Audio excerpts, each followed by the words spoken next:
कुर्सी परम पूज्य बैठ लो।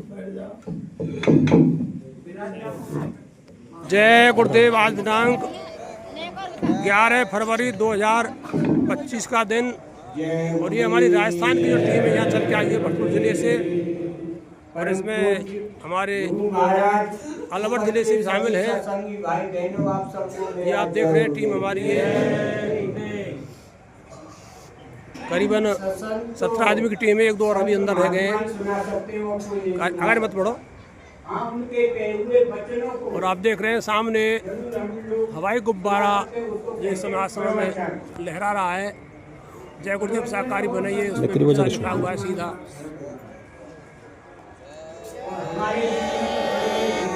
जय गुरुदेव। साथ में मैं स्वयं भी अब आपको दिख रहा हूँ। बहुत ही गुरु महाराज के बारे में सब कुछ जानकारी है, तो उनके सामने हम क्या बता सकते हैं। जय गुरुदेव।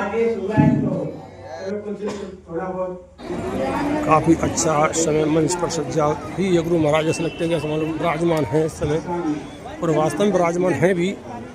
जो गुरु महाराज को विश्वास से मानते हैं हमारे गुरु अभी हैं, तो बिल्कुल साक्षात गुरु महाराज मंच पर विराजमान। बहुत ही अच्छा नजारा आपको देखने को मिला हुआ है। चलते हैं हम भी गुरु महाराज के चरणों में अपनी डॉक्यूमेंट्री करते हैं। जय गुरुदेव। तुमेव माता च पिता तुमेव, तुमेव बन्धुश्च सखा तुमेव, तुमेव विद्या द्रव्यं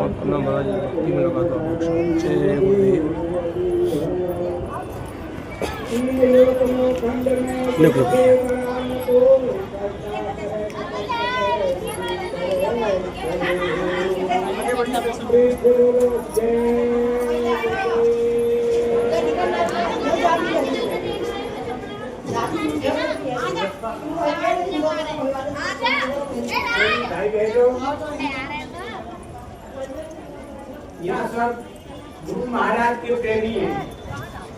किसी को 20 साल, 30 साल, 40 साल, 50 साल, हाँ एक साथ भागा नाम दान दिए हो गए। जय गुरुदेव। और सत्संग सुनने, सुमिरन, ध्यान, भजन कर रहे हैं कि नहीं कर रहे हैं सब लोग। लेकिन मैं थोड़ा सा पूछना चाह रहा हूँ आपसे, इतने दिन हो गए, क्या वो भगवान हमको मिला? जिसको मिला हो वो हाथ उठा ले।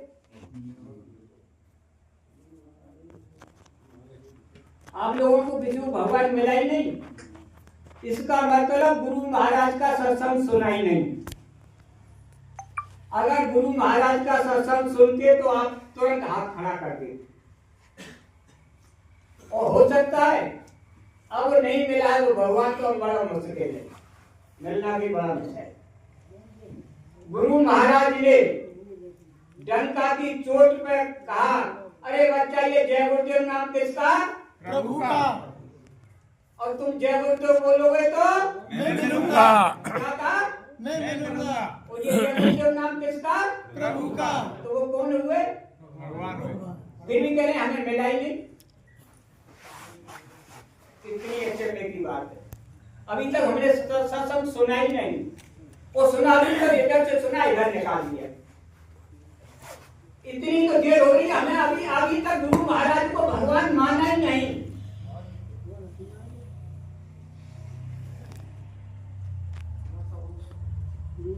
रामायण में लिखा है, बिन पग चले सुने बिन काना, बिन कर करे करोड़न कान। जो बिना पैरों के चल ले, बिना कानों के सुन ले, बिना आंखों के देख ले, बिना हाथों के तमाम काम कर ले, उसी को भगवान कहते हैं। तो कोई ऐसा है जो गुरु महाराज के बारे में परीक्षा न ली हो, या गुरु महाराज ने अपना परिचय न दिया हो? सबने लिया कि नहीं लिया है? तो जो जो परमात्मा भगवान के अंदर गुण होते वो गुरु महाराज के अंदर थे कि नहीं थे? और मैं अभी अपना ही बताऊं तो सुबह से शाम तक बताता रहूं, लेकिन खत्म नहीं होंगे जो गुरु महाराज की बताई बात। और फिर भी कह रहे हैं हमें तो भगवान मिला ही नहीं। तभी तो देर हो रही है। ये सब अपने गुरु महाराज ने बार बार सत्संग में कहा कि बच्चा शंका मत करना, बच्चा शंका मत करना। अब गुरु पे शंका हो गई। अगर शंका नहीं होती तो तुरंत हाथ उठा देते। उठाते कि नहीं उठाते? अब भी यहाँ आएंगे तो जय गुरुदेव खूब चिल्लाएंगे, लेकिन यहाँ से जाते ही राम राम साहब, नमस्ते नमस्ते, ये सब देखता हूं रोजाना। क्योंकि गुरु के वचनों पर विश्वास नहीं। महात्मा हमेशा अपनी बात दूसरे महात्माओं पर रख के कहते, सीधे सीधे नहीं कहते, डायरेक्ट इनडायरेक्ट में कहते हैं। तो गुरु महाराज ने अपनी बात दूसरे महात्माओं पर उदाहरण दे दे के तमाम बातें सुनाई। तो गुरु महाराज ने एक निजामुद्दीन औलिया हुए दिल्ली में, मंच से बताया, अरे बच्चा, निजामुद्दीन औलिया के शिष्य थे सकरू साहब। सकरू साहब बोले कि महाराज आपकी इतनी बड़ी जमात है, इतनी बड़ी संगत है, सब पार हो जाएंगे। स्वामी जी अपनी बात उन पर रख के कह रहे हैं।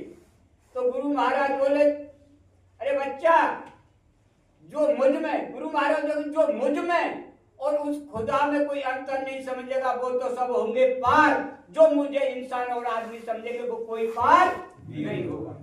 अब देख लो आप कितना मान्य, इंसान मानने तो गुरु महाराज को भगवान मानना, ये तो अपने आप परीक्षा आज हो रही है।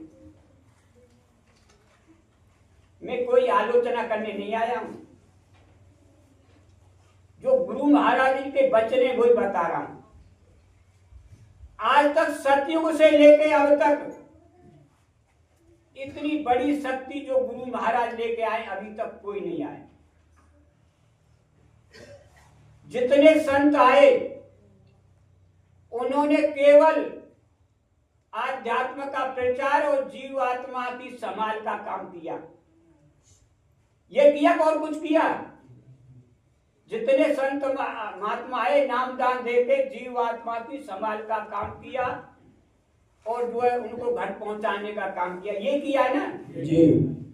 लेकिन बाबा जय गुरुदेव ने संत मत को बिल्कुल छोड़ के काम किए। जितनी अवतारिक शक्तियां आई, राम कृष्ण जितने, वो केवल युग परिवर्तन के लिए आए और अपने हाथ से मार काट की और युग पर राक्षसों का विनाश और धर्म की स्थापना की। ठीक है नहीं की जी।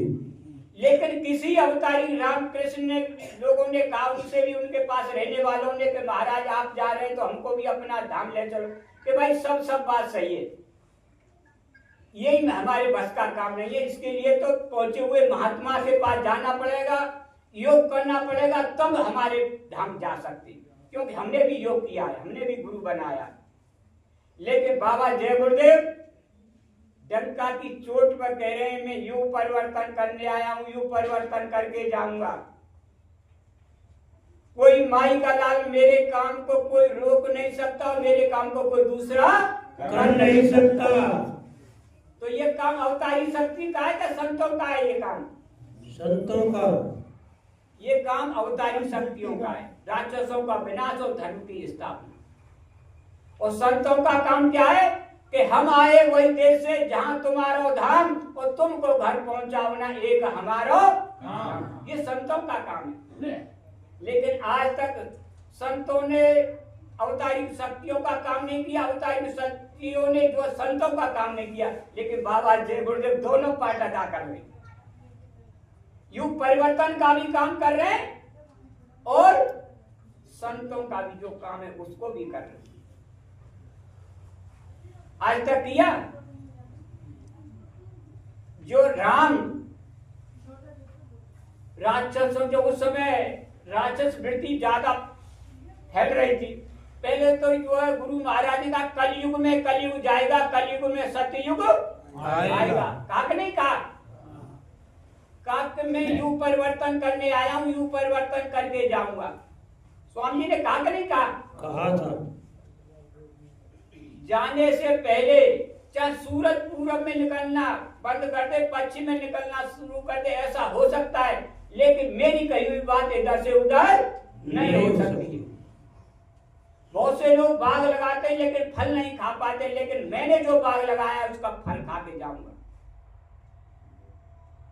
जो जो 1 बीघा में 100 मन गल्ला पैदा होगा आगे चल के 32 रुपया तोला सोना बिकेगा, और एक एक काम करके जाऊंगा, चाहे मुझे 400 साल कहा कि नहीं कहा। अब ये बताओ क्या युग परिवर्तन हो गया? नहीं। तो गुरु महाराज ऐसे चोरों की तरह कैसे चलेंगे? बता के गए क्या? नहीं। तो कैसे चले गए? कोई न कोई तो कारण होगा हमसे अलग होने का। कारण होगा कि नहीं हो? बिना कारण के कोई कार्य नहीं होता। जबकि सत्संग में गुरु महाराज ने सारी बातें बताई, लेकिन हमने इधर से सुन के इधर निकाल दी। गुरु महाराज ने कहा, अरे बच्चा आगे चल के मैं ऐसा गेर फंसाऊंगा कि अच्छे अच्छे मिस्त्री फेल हो जाएंगे, टूट जाएगा पर निकलेगा नहीं। और आगे चल के मैं इतनी दूर चला जाऊंगा तुम्हें खोजने पर भी नहीं मिलूंगा। और जब मैं आऊंगा तो तुम लोग मुझे पहचान नहीं पाओगे, मुझे प्रमाण देने पड़ेंगे। हो सकता है उस समय मेरे ये बाल भी काले हो जाएं, तो कुछ करें तो हो तो गए महाराज जी की जो मथुरा में बाल काले हुई तो है। अरे अर्थ को अनर्थ कर। गुरु महाराज ने कहा एक एक काम करके जाएंगे, वो अधूरा छोड़ के नहीं जाएंगे। केवल हम लोगों की परीक्षा ले रहे हैं सब। गुरु महाराज ने कहा राम ने भी समय का इंतजार किया, कृष्ण ने भी समय का इंतजार किया, बच्चा मैं भी समय का इंतजार कर रहा हूं, मेरा भी काम हो गया। जो राम के साथ में छोटे छोटे लोग कोल भील भालू बंदर लगे, उनका इतिहास में नाम आ गया उसमें। कृष्ण के साथ में छोटे छोटे लोग ग्वाल लगे, उनका भी इतिहास में नाम आ गया। अरे बच्चा तुम भी मेरे काम में थोड़ा निमित्त बन जाओगे तो उस इतिहास में तुम्हारा भी नाम आ जाएगा, नहीं तुम सब हट जाओ। मेरे काम को कोई रोक नहीं सकता और मेरे काम को दूसरा कर नहीं सकता। मैं तो एक अपना काम भूत प्रेत और पेड़ पौधों से करा लूंगा, लेकिन तुम्हारा कहीं नाम नहीं रहा। गुरु महाराज ने कहा कलयुग में कलयुग जाएगा, कलयुग में सतयुग आएगा। खूब प्रचार किया कि नहीं किया? ना अभी कलयुग गया न सतयुग आया। और बहुत से लोग आपसे भी कुछ सवाल करते होंगे कि भाई कलयुग तो अभी बहुत टाइम चलेगा, अभी कलयुग कैसे आ जाए, कलयुग में सतयुग कैसे आ जाए, कहते हैं ना कुछ लोग। लेकिन ऐसा कौन सा सत्य, वो त्रेता था उस समय, रावण के समय घोर कलयुग था कि नहीं था? उन्होंने ऋषि मुनियों की मार मार काट काट के ढेर लगा दिए। कोई जो है यज्ञ जप तप नहीं कर सकता था उस समय। तो उसमें घोर कलयुग था कि नहीं था? कंस के समय द्वापर में घोर कलयुग था। कोई पूजा पाठ उपासना नहीं कर सकता था उस समय। तो कलयुग था नहीं। जो हर युग में कलयुग गया है, तो कलयुग में 1000 वर्ष के लिए सतयुग नहीं आएगा? आएगा, वो तो बदला है। सब महात्मा ने कहा जब जब होई धर्म की हानि, बाढ़ असुर महाभिमानी, तब तब प्रभु धर्म मनुज शरीरा। मतलब जब जब धर्म का नाश होता है, तब जो वो प्रभु वो किसी न किसी भेष में आते, राक्षसों का विनाश और धर्म की स्थापना करते हैं। गीता में लिखा है कृष्ण भगवान ने, यदा यदा धर्मस्य ग्लानिर्भवति भारत, मतलब जब जब धर्म का नाश होगा तो मैं आऊंगा और राक्षसों का विनाश और धर्म की स्थापना करूंगा। सूरदास जी का रे मन धीरज क्यों न धरे, सम्मत 2000 के ऊपर है सो योग पर है, अकाल मृत्यु जग माही व्यापे, प्रजा बहुत मरे, सहस वर्ष लग सतु व्यापे, सुख की दिशा फिरे, सूरदासी हर की लीला टारे नाय। ये सब महात्माओं ने कहा है। गुरु महाराज ने भी खूब कहा कि कलयुग में कलयुग जाएगा और बच्चा बहुत जनहानि होगी। लाशें पड़े सड़े घर घर में उठाने वाले मिले नहीं यार, जमाना बदलेगा, कह जय गुरुदेव जमाना बदलेगा। ये सब 8 अप्रैल 1982 जयपुर का था। दीवारों पे सब जगह लिखाया, लाशें पड़े सड़े घर घर में उठाने वाले मिले नहीं यार, जमाना बदलेगा, कह जय गुरुदेव जमाना बदलेगा। तो अभी वो तो सब कुछ हुआ नहीं, लेकिन वहां से पहले वो तो मर गए, चले गए, ये सब सुनने रोजाना। तो वो क्या कारण है कि गुरु महाराज हमसे अलग हुए? कोई ना कोई बात तो होगी। क्या गुरु महाराज झूठा थे? झूठा नहीं थे, तो फिर हमसे अलग कैसे हो गए? अभी कोई काम तो हुआ नहीं, कलयुग गया नहीं, सतयुग आया नहीं, जो जो कहा वो एक भी काम नहीं हुआ, तो गुरु महाराज अलग कैसे हो गए? गुरु महाराज ने कहा बच्चा, जब तक संत आगे जो परिवर्तन होगा बहुत मार काट होगी। गुरु महाराज ने कहा द्वापर और त्रेता में जो भी अवतारिक शक्तियां आई, रामकृष्ण अपने हाथ से मार काट की करेगी, राक्षसों का विनाश और धर्म की स्थापना। लेकिन कलयुग में भागवत में लिखा है कि निष्कलंक पैदा होगा, कलिक अवतार, उसको कोई कलंक नहीं लगा सकता है, तो काम उनसे ज्यादा करेगा। जो पहले त्रेता और द्वापर में रामकृष्ण आए उनसे ज्यादा काम करेगा, लेकिन पाक साफ रहेगा। उससे पहले बता देगा देखो भाई कुदरत बहुत नाराज है, शाकाहारी हो जाओ नहीं तो जो मारे जाओगे, कोई बचा नहीं सकता। तो देश दुनिया में प्रचार करा देंगे। उसके लिए स्वामी जी ने 90 के आसपास की बात है, हस्तिनापुर मेरठ जिले में जहाँ पांडवों की राजधानी है ना, वहां 3 दिवसीय प्रोग्राम था हस्तिनापुर में। गुरु महाराज ने कहा अरे भाई बच्चों, जो भागवत में लिखा है कि वो कलयुग में पैदा होगा, कलिक अवतार वो पैदा हो चुका है, उसकी आयु इस समय 35 साल के करीब है। और भागवत में लिखा है कि उत्तर प्रदेश का एक छोटा सा गांव होगा, ब्राह्मण परिवार होगा, वो वहां जन्म लेगा, घोड़े पर सवारी करेगा, और वो बच्चा पैदा हो चुका है। उसकी आयु इस समय 35 साल करीब है। वो युवा अवस्था पे अपना जोर तोड़ से काम कर रहा है। और गुरु महाराज ने हस्तिनापुर में कहा अरे बच्चा, मैंने बहुत दिन पहले कहा था कि 30-32 रुपया तोला सोना बिकेगा, लेकिन अभी तो और बहुत बड़ी महंगाई आएगी। उससे पहले 1 बीघा में 100 मन गल्ला पैदा होगा, गेहूं धान वगैरह। और जिन बच्चों की आज रबड़ की चूड़ी नसीब नहीं है, वो सोने चांदी हीरा जवाहरातों से जड़ी हुई चूड़ियां पहनेंगे। बहुत से नाम हमने सुने हैं लेकिन अभी तक नहीं देखे हैं।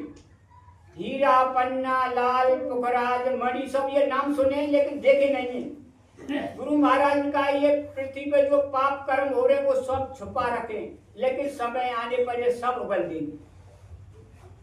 केवल हिमालय में 65 किलोमीटर की लंबाई में इतना माल है कि मैं अभी बता दूं तो ये खुदवा के सब विदेशों में पहुंचवा लेंगे, लेकिन समय से सब निकल आएगा। बच्चा चिंता मत कर।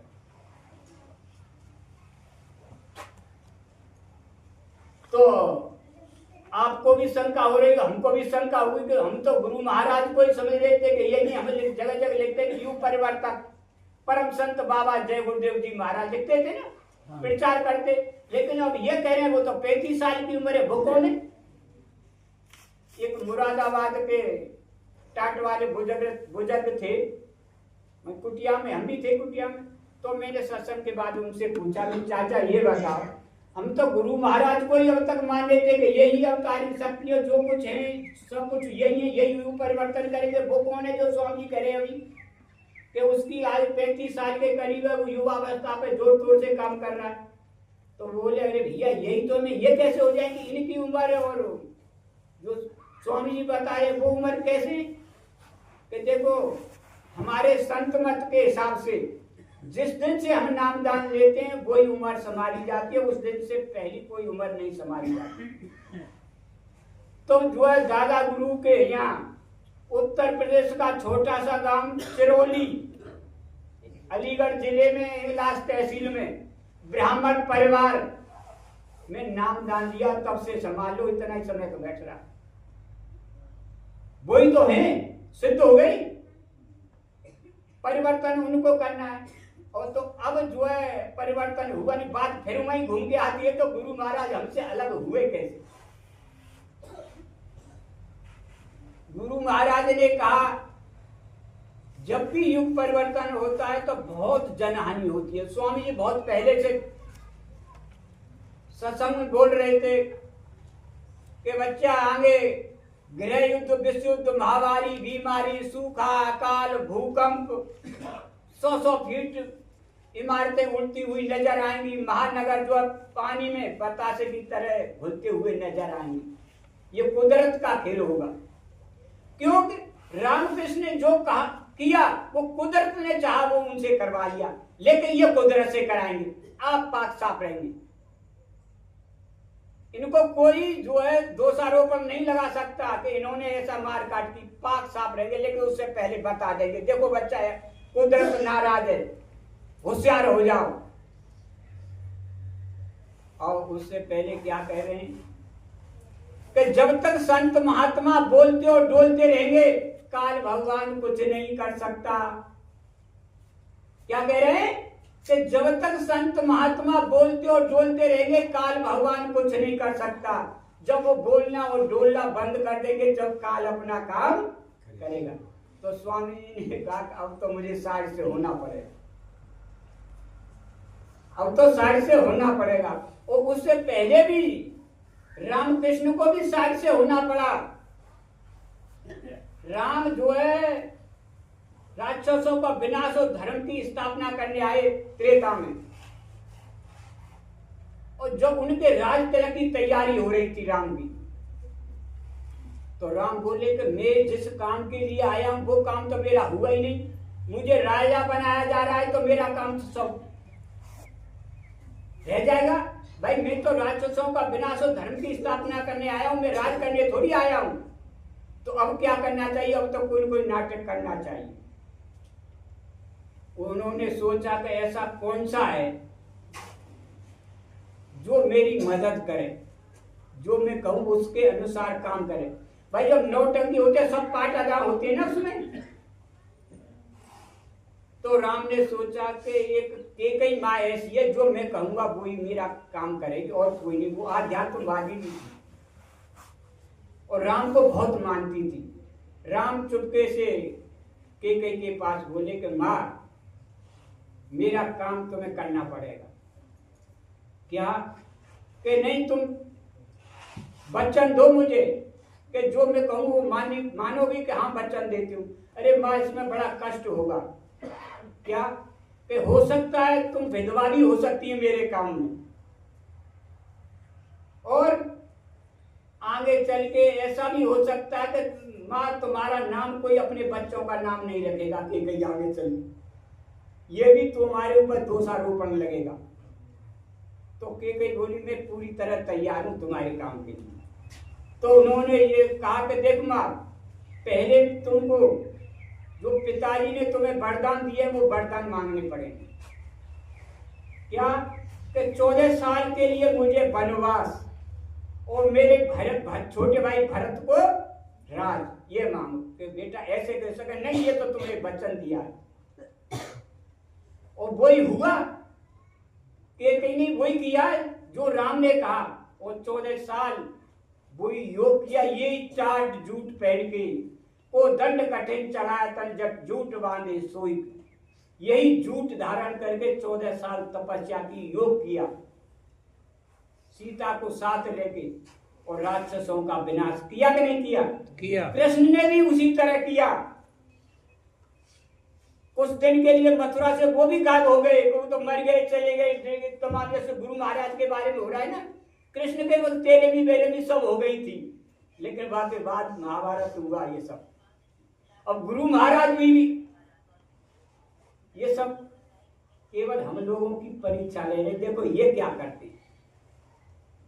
अब गुरु महाराज भी बोले उसी तरह क्या मुझे क्या करना चाहिए, साइड से होना तो कुछ न कुछ तो जो है कारण बनना चाहिए कि नहीं बनना। बिना कारण कोई कार्य नहीं होता।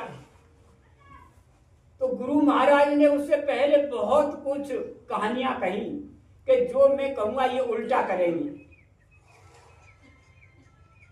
तो गुरु महाराज ने एक कहानी कही मंच से कि एक राजा के यहाँ घोड़ा बेचने वाले आए और राजा से कहा कि महाराज बहुत अच्छे अच्छे घोड़े हैं, आप खरीद लो। तो राजा ने एक घोड़ा पसंद कर लिया। उस समय भी राजाओं के यहाँ राजगुरु रहा करते थे। तो राजा ने अपने गुरु महात्मा को बुलाया कि महाराज देखो ये घोड़ा मैंने पसंद कर लिया, ये खरीद लूं? ये स्वामी जी बता रहे हैं। तो वो महात्मा बोले कि राजन, आपने पसंद कर लिया घोड़ा तो आप खरीदोगे जरूर, लेकिन मेरे हिसाब से इस घोड़े को नहीं खरीदना चाहिए, लेकिन तुम मानोगे नहीं, जरूर खरीदोगे। चलो राजन खरीद लो, कोई बात नहीं, लेकिन राजन इस पर सवारी मत करना। लेकिन राजन तुम मानोगे नहीं, खरीदोगे भी और असवारी भी करोगे। चलो असवारी भी कर ले राजन तो कोई बात नहीं, लेकिन दक्षिण दिशा में मत जाना। लेकिन राजन तुम मानोगे नहीं, सवारी भी करोगे और दक्षिण दिशा में भी जाओगे। चलो दक्षिण दिशा में भी चले जा राजन तो कोई बात नहीं, लेकिन रास्ते में कोई औरत मिले तो उससे बात मत करना। लेकिन राजन तुम मानोगे नहीं, दक्षिण दिशा में भी जाओगे और जो औरत मिले उससे बात भी करोगे। चलो राजन उससे बात भी कर ले तो कोई बात नहीं, लेकिन राजन उसको घर मत ले आना। लेकिन राजन तुम मानोगे नहीं, उस औरत से बात भी करोगे, उसे घर भी लाओगे। चलो राजन घर भी ले आए तो कोई बात नहीं, लेकिन राजन उसे पटरानी मत बना लेना। लेकिन राजन तुम मानोगे नहीं, उसको घर भी लाओगे और पटरानी भी बनाओगे और राज का चौपट हो जाएगा। वही हुआ। तो गुरु महाराज ने भी इस तरह की तमाम कहानियां कही, अपने लोगों के लिए कही कि जो मैं कहूंगा ये सब उल्टा करेंगे। तो गुरु महाराज ने कहा था इतनी बड़ी संगत है, इसमें से ऐसा आदमी छांटा जाए जो मैं कहूं उसका उल्टा करे और करवाए। पहले तो ये बताओ कि सही बात कहना क्या पाप है? नहीं। अभी जो कहते किसी की निंदा कर रहे हैं कि किसी के बारे में नाम ले रहे हैं, तो भाई हमको तो डर लगता नहीं है। गुरु महाराज की हकीकत जो बताने में पाप है? नहीं। बहुत से कहते हैं कि भाई तुम दूसरे के कर्मों के अपने ऊपर क्यों लेते हैं? तो हम तो मथुरा के आदमी हैं, हम तो डरते नहीं। क्यों? कि जब कृष्ण मथुरा छोड़ के द्वारकापुरी चले गए तो वहां जाके गोपिकाओं को बहुत याद करते थे। जैसे स्वामी ने कहा, अरे बच्चा तुम जितना मुझे याद नहीं कर सकते हो, तुमसे 100 गुना मैं तुम्हें याद करता हूँ। कहा नहीं कहा गुरु महाराज ने? तो गुरु महाराज अब भी हम याद न करें लेकिन वो बरकरार हमको याद करते, संभाल करते रहते हैं। तो कृष्ण वहां जो है गोपिकाओं की बहुत याद करते थे। गोपिका ऐसी थी, वो भक्ति थी कृष्ण की। एक औरत के सामने एक औरत की बड़ाई करे तो बड़ा बुरा लगता है। तो रुक्मिणी जी थी कृष्ण की अर्धांगिनी, उनको बड़ा बुरा लगे कि हम रातों दिन महाराज आपकी सेवा करते हैं, हर तरह की सेवा करते हैं, आपने कभी अपने रुखार बिंद से हमारे बारे में कभी नहीं कहा कि रुक्मिणी ऐसी है, लेकिन जो मथुरा में उनकी रोजाना तुम बड़ाई करते हो। तो उन्हें शंका हुई रुक्मिणी, ये अच्छी बात नहीं है। तो 4-6 दिन के बाद भुला के जो कृष्ण ने एक बहाना बनाया कि मेरी छाती में दर्द हो रहा है। सब उस समय के हकीम वैद्य आए, देखा, चूरन चटनी दी, जो कुछ दवा दिए, लेकिन वो तो बहाना था। बहाने को कौन ठीक कर सकता? जो बीमारी हो वही तो हकीम ठीक करेंगे। दवा दी और ज्यादा चिल्लाने लगे कृष्ण, मैं तो मरा गिरा के महाराज अब क्या हो, हमारी तो दवा फैले बिल्कुल। हकीम वैद्य बोले अब तो आप ही बताओ क्या करना चाहिए? कि भाई ऐसा करो कि रुक्मिणी से कहो वो अपनी पैरों की मिट्टी लेके और मेरी छाती से लगाते तो दर्द बंद हो सकता है। बाप के लोग आ गए कि महारानी भगवान कह रहे हैं कि जो है अपने पैरों की मिट्टी लेके उनकी छाती से लगाते हैं उनका दर्द बंद हो जाएगा। रुक्मिणी बोली वाह, मुझे कहीं पाप कर्म चले नरक भी नहीं उठेगा, मुझे तो अपने पैरों की मिट्टी लेके मैं अपनी पति के लगाऊंगी तो मुझे तो नरक भी नहीं उठेगा, मैं ऐसा कभी नहीं करूंगी। कृष्ण और ज्यादा चिल्लाने लगे तो उन्हें मरचा गिरे, लेकिन मुझे पाप नहीं कमाना है, मुझे नरक में नहीं जाना है, सब मना कर दिया रुक्मिणी ने। और कृष्ण और ज्यादा चिल्लाने लगे तो लोग बोले कि महाराज अब क्या करना चाहिए, गवाह तो फेल हो गई आपकी, कि भाई अब ऐसा करो उद्धव, तुम मथुरा ब्रज में जाओ और उन गोपिकाओं से कहना कि भाई ऐसे ऐसे छाती में दर्द हो रहा, तुम अपनी पैरों की मिट्टी लेके दे दें तो उनका दर्द बंद हो सकता है। उद्धव मथुरा आए ब्रज के अंदर, पता चला गोपिकाओं को तो भाग के चली आई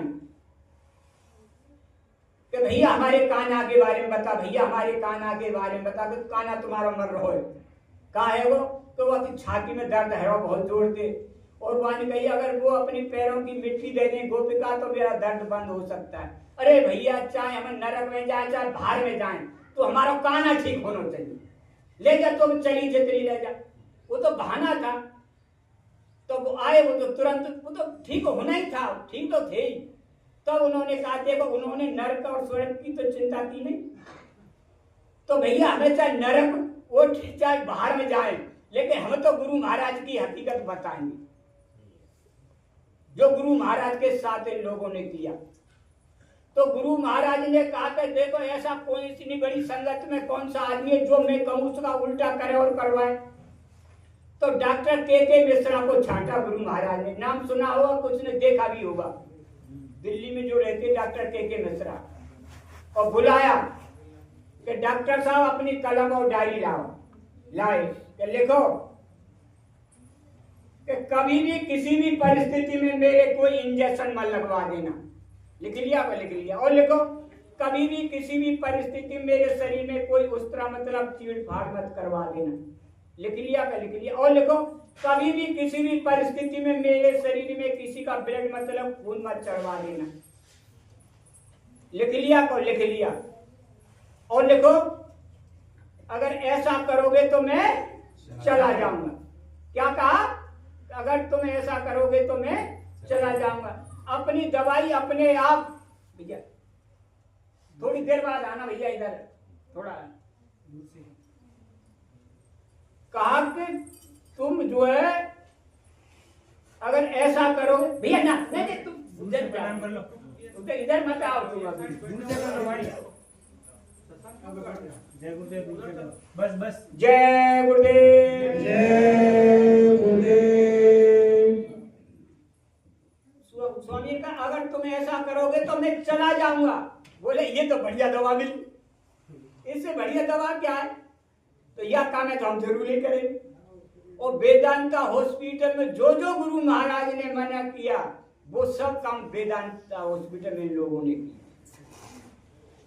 गुरु महाराज ने कहा अरे बच्चा, जो मुझे धोखा देने की कोशिश करेंगे वो खुद धोखा खा जाएंगे। दुनिया में कोई गोला और बारूद नहीं जो मुझे मार दे, केवल हम लोगों की परीक्षा ले रहे। देखो ये क्या करते हैं, कुछ न कुछ वो सब अपना काम करेंगे, आएंगे, केवल हम लोगों की परीक्षा। सबसे पहले गुरु महाराज ने एक परीक्षा इमरजेंसी के समय में ली। उस समय नसबंदी और गर्भपात के खिलाफ पूरे देश में बहुत जबरदस्त प्रचार चल रहा था। जबरदस्ती बच्चे पढ़ने वालों की नसबंदी, महात्माओं की सब नसबंदी, कर्मचारी अधिकारियों की नसबंदी, मतलब जो मिले उसकी जबरदस्ती नसबंदी हो रही थी ना उस समय। तो बाबा जय गुरुदेव ने उसका विरोध किया, उस समय कोई बोल नहीं सकता था। तो गुरु महाराज को भी जेल में डलवा दिया। और क्या लगाया दोष आरोपण कि बाबा जय गुरुदेव ने रेल की पटरी उखाड़ के बेच दी। बाबा जय गुरुदेव ने रेल की पटरी उखाड़ के बेच दी। रेल की पटरी तो बिक गई, लेकिन रेल आना जाना कभी बंद नहीं हुआ। और गुरु महाराज को 21 महीने जेल में रहना पड़ा। और जेल से गुरु महाराज ने कहा अरे बच्चा तुम भी आ जाओ, भजन गृह बना लो यहाँ। तो बहुत से प्रेमी जेल में गए उस समय। उस समय बहुत से प्रेमी जेल में गए और जो है स्वामी का यहीं भजन गृह बना लो आप। और जेल से आने के बाद गुरु महाराज ने पहला सत्संग 23 मार्च जो मुक्ति दिवस मनाते ना, 23 मार्च 1977 वो गुरु महाराज जेल से रिहा हुए। जेल से आने के बाद पहला सत्संग गुरु महाराज ने 3 अप्रैल 1977 को उत्तर प्रदेश के बाराबंकी जिले में किया। वो कैसे कि सबसे ज्यादा पूरे भारत में उत्तर प्रदेश से प्रेमी जेल में गए स्वामी जी के साथ। वहां की और उत्तर प्रदेश में भी बाराबंकी जिले के सबसे ज्यादा औरत और आदमी, वहां की बच्चियों के बच्चे भी जेल में पैदा, 11 बच्चे जेल में पैदा हुए। बताओ, बाराबंकी की 11 औरतों के बच्चे जेल में पैदा हुए। तो गुरु महाराज ने पहला सत्संग 3 अप्रैल 1977 को बाराबंकी जिले उत्तर प्रदेश में किया। तो गुरु महाराज ने वहां क्या कहा कि बच्चा इमरजेंसी तो आराम से निपट गई, आराम से। बताओ कितने हथकड़ी बेड़ी तन्हाइयों में गुरु महाराज को रखा, फिर भी कह रहे थे आराम से। गुरु महाराज को कितना कष्ट दिया गया, लेकिन फिर भी हमारे पीछे कह रहे आराम से निपट गई। बच्चा इमरजेंसी तो आराम से निपट गई, लेकिन आगे चल के इमरजेंसी से ज्यादा खराब समय आएगा, उसमें मत चूके। अब तो चूके तुम, इसमें भी बहुत से प्रेमी चूके गुरु महाराज ने कहा, लेकिन आगे चल के इमरजेंसी से ज्यादा खराब समय आएगा, उसमें मत चूक जाना। तो उस समय तो लोग बात समझे नहीं, लेकिन अब पछता रहे हैं। अरे हम भी जेल में चले जाते तो 20-25 हजार रुपया पेंशन हमको भी मिलती, लोकतंत्र सेनानी हो जाते। हो रहा है ना, मिल रहे हैं ना जो जेल में गए। तो अब पछता रहे हैं, उस समय नहीं समझ में आई कि बच्चे बहुत से प्रेमी चूक गए, लेकिन आगे चल के इमरजेंसी से ज्यादा खराब समय आएगा, उसमें मत चूक जाना। अब ये बताओ, खराब समय आगे आएगा कि आ गया? आपकी बात सही है, चूक आ गया। चूक जब गुरु महाराज जेल में थे तो मिलाई भी होती थी, प्रेमी लोग जेल में जाके मिलाई करते थे, पत्र व्यवहार भी होता था स्वामी जी का। लेकिन अब 13 साल होने को जा रहे हैं, न तो कोई पत्र व्यवहार है न कोई मिलाई है, तो खराब समय तो है ही। लेकिन आगे इससे भी ज्यादा खराब जब समय आएगा, जब गुरु महाराज आएंगे हमारे तुम्हारे बीच में। जो कट्टर गुरु महाराज के बनते हैं वो ही कहेंगे ये तो बहरूपिया है, ये बाबा जय गुरुदेव है ही नहीं। गुरु महाराज के खिलाफ केस दायर करें, उस समय सबसे बड़ा हो, उस समय हम तुम्हारी परीक्षा होगी। उस समय ये होगा। गुरु महाराज ने कहा कि ईसा मसीह को जब सूली पर चढ़ाने से पहले 11 शिष्य थे, गुरु महाराज ने कहा, और ईसा मसीह ने कहा कि भाई कल तुम में से एक आदमी मेरी चुगली करेगा बादशाह से, और वो सूली पर चढ़ाया जाऊंगा। तो एक खड़ा होकर बोला कि महाराज ऐसे कैसे हो सकता है, तुम्हारी कौन चुगली करेगा? वो जो खड़ा हुआ उसी ने चुगली की और ईसा मसीह को सूली पर चढ़ाया गया। और वो जो गुरु महाराज ने कहा हमारे बीच में से, उस समय बहुत खड़े हो जाएंगे, ये तो बहरूपिया है, ये है वो है तमाम। तो उस समय हमारे लोगों की देखो और समय खराब आएगा। उस समय बीच में एक छोटी सी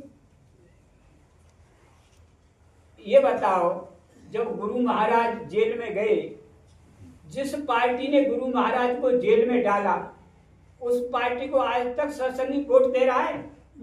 कांग्रेस को दे रहा है कोई? नहीं, क्योंकि इस कांग्रेस पार्टी ने गुरु महाराज को जेल में डलवाया, यही बात तो थी। लेकिन जिन लोग कांग्रेस ने शरीर के साथ कोई छेड़छाड़ तो नहीं की, लेकिन जिन लोगों ने गुरु महाराज के जो मना किया वो सब कर्म वेदांता हॉस्पिटल में ले जाके कर दिए। तो ये गद्दार है, उससे ज्यादा है कि नहीं है? और उनकी आज आरती उतार रहे। आज वही लोग महाराज बने बैठे, चाहे वो हो सब वही है जो गुरु महाराज के साथ वेदांता हॉस्पिटल में गद्दारी की। वही लोग आज जो है महाराज बने हुए और उन्हीं की आरती उतारी जा रही।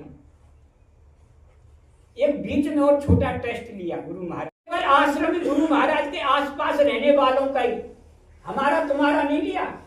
हालांकि मैं रोजाना गुरु महाराज के पास जाता मथुरा में, लेकिन मैं रहता दूर था, पास में रहते हुए भी दूर रहता था। वो उनके केवल आसपास रहते थे। जो महाराज हैं उन्हीं की परीक्षा ली एक छोटी सी, और ये पागलपन का गुरु महाराज ने ड्रामा किया। आप लोग जाते, हम लोग जाते, बड़ी सीरियस बात करते थे, लेकिन उनसे हमेशा पागलपन की बात करते। हर तरह से ये दिखा दिया कि ये तो पागल हो गए। एक डॉक्टर था फैजाबाद का, मोहन डॉक्टर, उसने थोड़ा टेस्ट करने के लिए ब्लड ले लिया सिरिंज से। गुरु महाराज का, गुरु महाराज बिगड़ गई कि तुमने मेरे शरीर में ब्लड खून कैसे निकाल दिया, तुरंत भगा दिया उसे आश्रम से। वो आश्रम में ढूंढ रहे हैं, जो है फ्रिज के अंदर जो साग सब्जी फल फ्रूट रखे जाते हैं ना, और खोल खोल के देख रहे हैं, देखो डॉक्टर मोहन बैठा है इसमें, देखो तुम झूठ बोलते हो। जब उसको भगा दिया और कह रहे कि नहीं देखो, खोलो फ्रिज खोलो, डॉक्टर बैठा है इसमें मोहन। फ्रिज में कहीं पुल पे गाड़ी है, कुदाओ ऊपर नीचे से, पुल पे से कुदाओ, ड्राइवर रो रहा है, नहीं कुदा। मतलब पूरा ड्रामा गुरु महाराज ने पागलपन का कर दिया, और एक एक करके सबको निकालने लगे। तुम भी जाओ, तुम भी जाओ, तुम भी जाओ, तुम जब गए 10-5 दिन के लिए फिर आ गए, क्योंकि इनको तो पागलपन हो गए। गाड़ियों के, ट्रैक्टरों के पहिए उतरवा के रखवा दिए, तो क्या क्या काम किए सब। और लास्ट में नंबर आ गए उमाकांत तिवारी जी का, नाम सुना है? सुबह सुबह बोले, ए बच्चा, और तुम्हारी आश्रम में सेवा समाप्त, तुम घर जाओ और भजन करो, कुछ जरूरत हो तो थोड़ा बहुत ले जाओ। ये एकदम बौखला गए, क्योंकि इन्हें महाराज बनना था। तुरंत जो है, पहले ये मोबाइल नहीं थे, इंटरकॉम था आश्रम के अंदर, तुम्हारा घुमा, जितने जिम्मेदार थे सबको बुला लिया। गुरु महाराज कुटिया के अंदर, कुटिया के बाहर एक जज साहब का, जो अतिथि आते थे ना वो बैठते थे, और जज साहब का कमरा कहते थे, उसमें मीटिंग बुला ली। बोले देखो इनका तो दिमाग खराब हो गया, अपने गुरु के बारे में बोल रहे हैं महाराज कि इनका दिमाग खराब हो गया, 6 महीना आगे पीछे की बात करते हैं। ऐसा करो कि ये 5 आदमी की कमेटी बना लो और वही आश्रम का संचालन करें, चूंकि उसमें मैं हेड रहूंगा। कोई कह रहा था जो है रांची डॉक्टर साहब के पास ले, तो शैलेंद्र कुमार थे ना डॉक्टर साहब, पागल खाने के बहुत अच्छे बड़े डॉक्टर थे, वहां डॉक्टर साहब के पास ले चलो। कोई कह रहा रस्से से बांध ले चलो, कोई कह रहा नशे का इंजेक्शन लगा दो। तमाम बातें हुई उसमें मीटिंग में। एक जो है राम सुमरन यादव वकील रहते थे आश्रम में, उसको तिवारी ने बुलाया नहीं मीटिंग में। उस राम सुमरन यादव ने स्वामी जी को बता दिया कि स्वामी जी आज इस तरह मीटिंग हुई थी। अच्छा, क्या मैं पागल हूँ? नहीं, सरकार तो कौन कौन थे? तो उसने 35 आदमी के नाम लिख के स्वामी जी को दे दिए, स्वामी जी ये थे मीटिंग में। स्वामी जी ने बहुत दिन वो कागज रखा। उसी रामचंद्र यादव वकील ने मुझे बता दी कि चौधरी साहब आज इस तरह आश्रम में मीटिंग हुई, तिवारी जी ने मीटिंग बुलाई और इस तरह हुआ। अच्छा, ठीक है।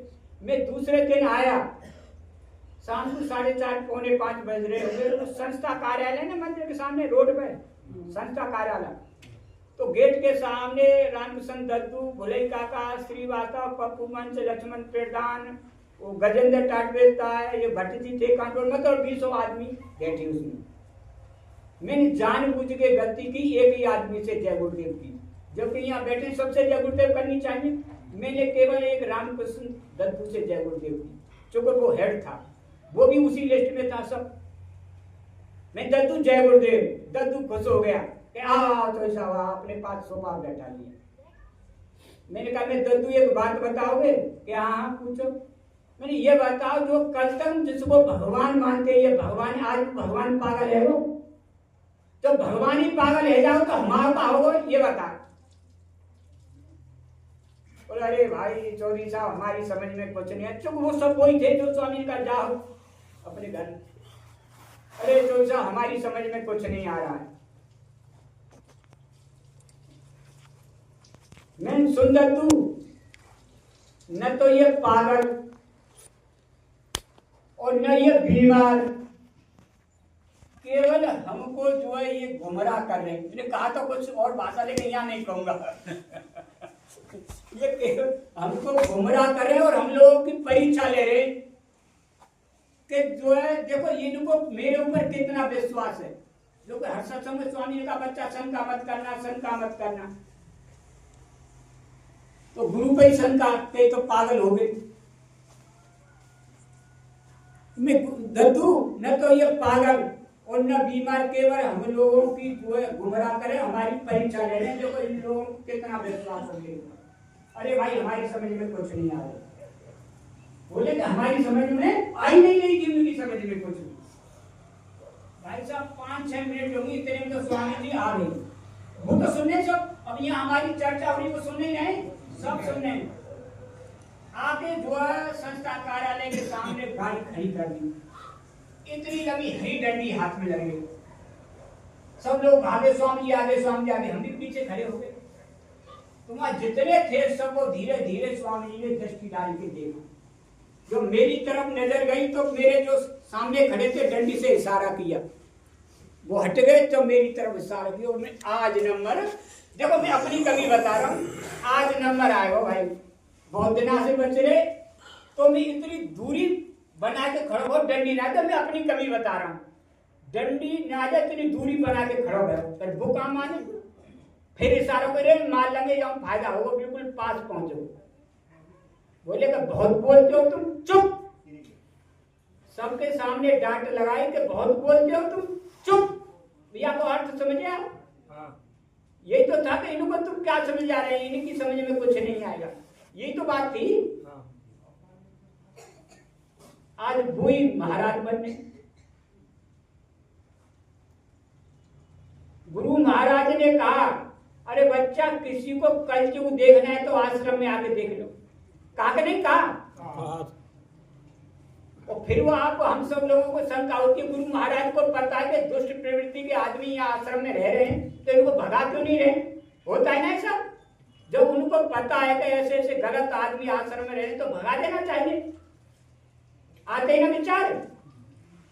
लेकिन गुरु महाराज ने सत्संग में बताया कि बच्चा, जब काल भगवान निरंजन भगवान जीवों को सतपुरुष से लेके आ रहे थे तो जीव रोने लगे कि महाराज आप हमको काल के हवाले कर रहे हैं, हम फिर कैसे आएंगे आपके पास में? तो सतपुरुष बोले कि तुम चिंता मत करो, मैं संत महात्माओं को भेजता रहूंगा आपके पास में, और वो पढ़ा लिखा के योग करा के मेरे पास सबको ले आएंगे। तो काल भगवान बोले कि महाराज फिर तो एक एक करके सबको ले आएंगे, मैं तो फिर खाली का खाली।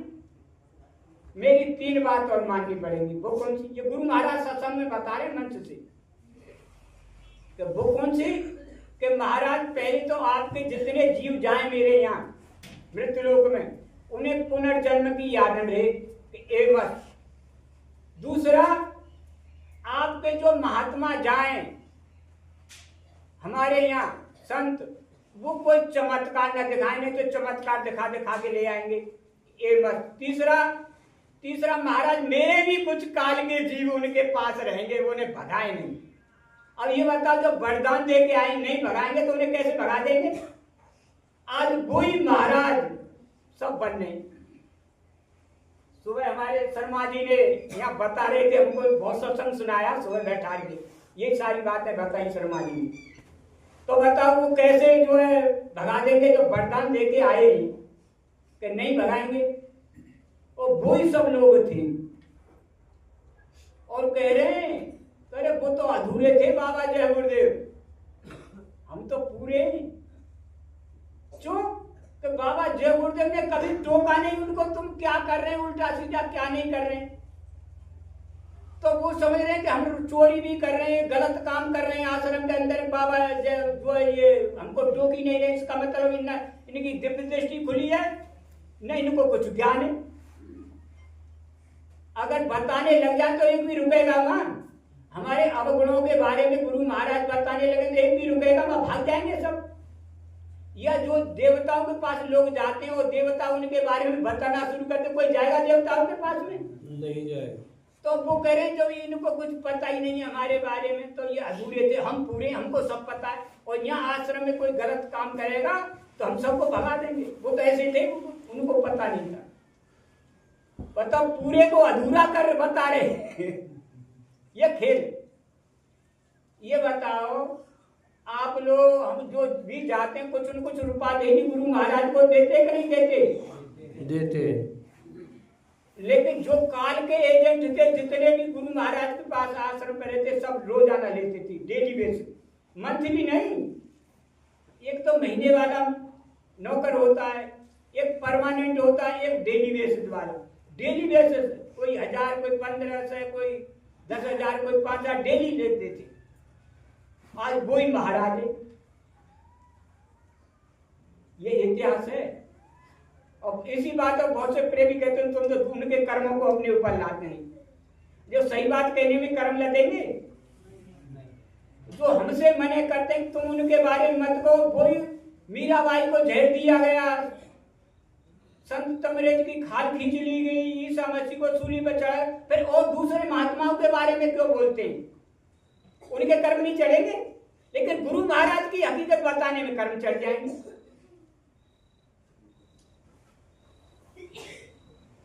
टाइम बता दी हूँ थोड़ा सा शर्मा जी। वो कॉपी बनाने को वो बना रहे काढ़ा, अभी 10 मिनट हो गए। 2-4-5 मिनट में काढ़ा आ जाएगा और बस। अच्छा अच्छा अच्छा अच्छा, ठीक है। जय गुरुदेव।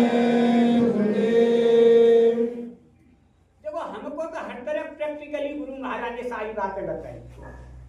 एक दफे ऐसा हुआ था कि यही जो है काल के एजेंट जो चारों तरफ गुरु महाराज के पास रहते थे, गुरु महाराज से बोले कि गुरु महाराज आपकी कोई सुरक्षा नहीं है, आपके साथ कोई भी घटना हो सकती है। बताओ, वो दुनिया की रक्षा करते हैं, वो उनके बारे में कहें आपके साथ कोई भी घटना हो सकती है तो क्या करना चाहिए? गुरु महाराज भी बिल्कुल भोले भाले के, ये कुछ जानते नहीं, उनसे यही तरह बात करते।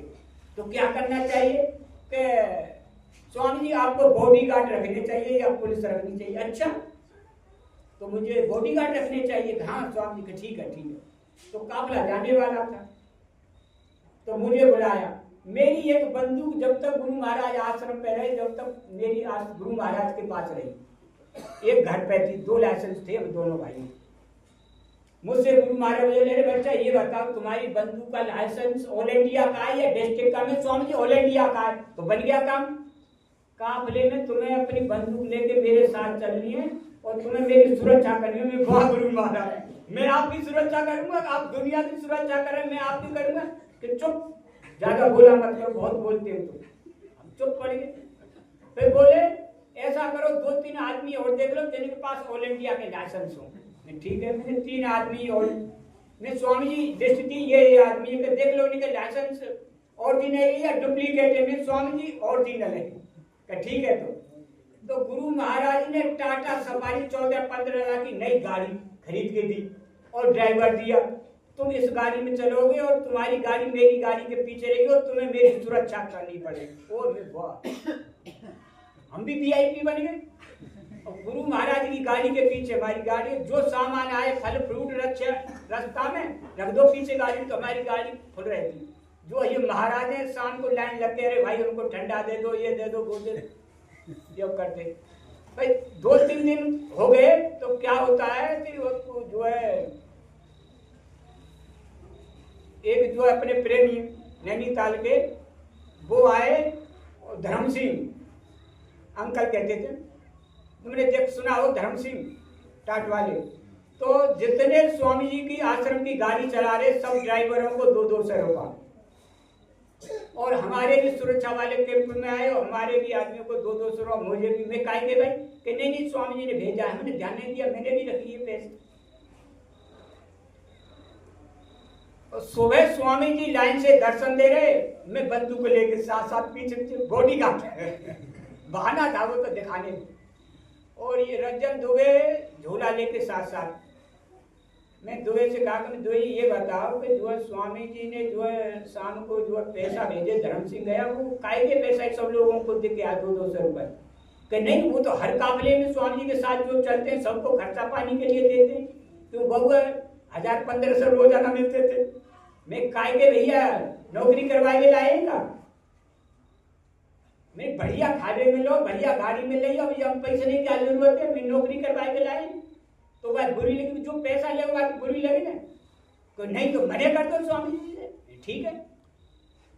स्वामी जी दर्शन दे के अंदर गए, बंदूक लेके मैं पीछे को नौकरी वाला था ही नहीं, पीछे ही मैं चला गया। मैंने 100 रुपया दर्शन सेवा दी, गुरु महाराज को खूब सिर ठोका, या के बाद 200 रुपया दिए। तो ये क्या बच्चा, मैंने स्वामी जी रात धर्म सिंह गए वो दे के आगे कर, नहीं देख लो, जो भी मेरे साथ चलते हैं काफिला में पहले से मैं सबको खर्चा पानी के लिए देता हूँ। जो अंदर कुटिया में रहते हो, कोई को 1000 का, 1500, पंकज को 5000, पंकज के भाई को 5000, पंकज के पिता चरण को 5000, बाकी मामी को जो खाना बनाते उसको 10,000 डेली हमारे सामने देते थे स्वामी।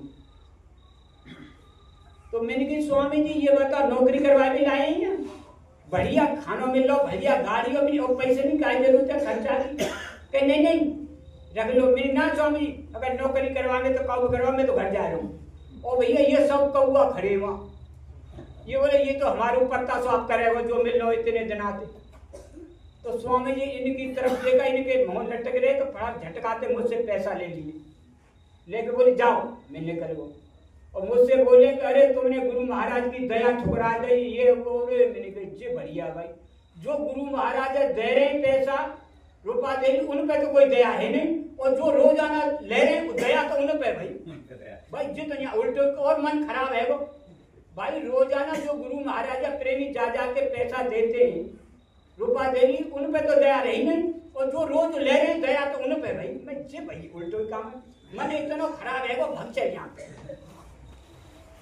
5-6 दिन है गए तो स्वामी जी ने जितने थे, अरे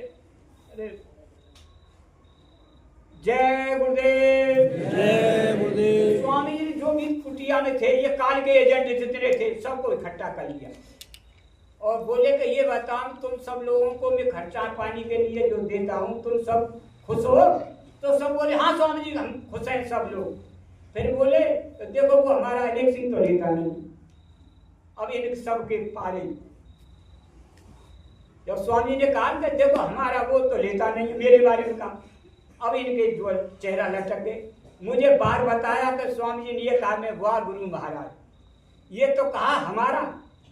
तो आप जितने थे जो गुरु महाराज को रुपया धेली देते थे, सब गुरु महाराज के थे, और जो लेते थे वो तो काल के थे। तो अपना मन क्यों खराब कर रहे हैं? आई समझ में? ये सब जो बखेड़ा फैलाए ये सब काल के एजेंटों ने फैलाया। अब तो और चले, हाँ हो गया होगा, अब देख लो, नहीं तो फिर जय गुरुदेव, जय गुरुदेव। एक छोटी सी और जो अभी काढ़ो आ रहा आप काढ़े, गुरु महाराज ने तमाम किस्सा कहानी सुनाई और उस समय हंसी मजाक में ले गए, हमने कोई ध्यान नहीं दिया, लेकिन इसी समय के लिए सब बताया। अब ये तमाम फर्जी पट्टे कर रखे ना, कोई एक कह रहा है मैं बशीरगंज में लिख के दे दिया, एक कह रहा है कि जो है हमको जो वसीयत करके दे दी, ये सब देख रहे हैं ना। तो स्वामी ने कहानी कही मंच से, बड़े मंच से, कि बच्चा श्यार और श्यानी थे, तो गीदड़ नहीं जानते थे, कामों गीदड़, हाँ हमारे यहाँ भुजुआ पे उन्हें। तो स्वामी बोले श्यार श्यानी थे, श्यार किसी के खेत में तरबूजे खरबूजे खाने जाता, और श्यानी बोली, स्वामी बताए, श्यानी बोली तुम कहाँ जाते हो, कोई खेत वाला मारेगा तुमको? अरे मेरे खेत का पट्टा करा दिया, पट्टा। स्वामी तो श्यार बोला खेत का पट्टा करा लिया मैंने, तो पट्टा करा लिया तो हमको भी ले चलो करो। तो बोली ठीक है। तो वो भी जाके 4-6 दिन खाया ही। खेत वाले को पता लगा कि रात में जानवर आते में फलों को खाते और बिगाड़ते, एक दिन लाठी लेके बैठ गया रात। जैसे ही ये खेत में घुसे श्यानी, वो लाठी लेके भागा। श्यार बोला तो भंचल वहां खेतवा आएगा, भंचल। स्वामी बता रहे तो भंचल वो खेतवा आ रहा। श्यानी बोली क्यों भगे? पट्टो दिखा, पट्टो। स्वामी बता रहे, भाई श्यार बोला अरे पट्टो फट्टो भरसर पट्टो। ये स्वामी जी की बात है। अरे पट्टो फट्टो भरसर पट्टो। और वह श्यानी के कह रहा तू भरी चले, कोई पट्टो फट्टो ना। तो ये इनके पट्टे भरवे के दिन, सर पट्टो भरवे के दिन आ रहे, बहुत दिन रहेंगे। आज भी बहुत बड़ी घटना हुई है आश्रम पे। चलो लेकिन यहाँ ठीक नहीं है। अब ये समय आ रहा है, अबे जो भैया गलती सलती हो मैं आपसे माफी मांगता हूँ। जय गुरुदेव। जय गुरुदेव। कोई वक्ता ना अधिवक्ता कुछ नहीं है, मैं खामा खाम वाले। जय